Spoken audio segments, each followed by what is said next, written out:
اختارت وكالة رويترز صورة للطفل أشرف الذي فشل في الهجرة سباحة مستعينا بعدد من القارورات البلاستيكية كأفضل صورة للعام كأحسن صورة في 2021.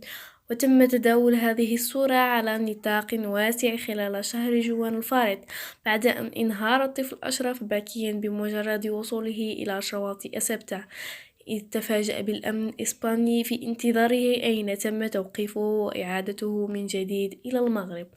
وتعكس صورة الطفل أشرف وضعية الآلاف من الأطفال خصوصا والشعب المغربي عموما، والذي يعاني من أزمات عديدة ضاعفت من انتشار الفقر والجريمة أمام استمرار حملات القمع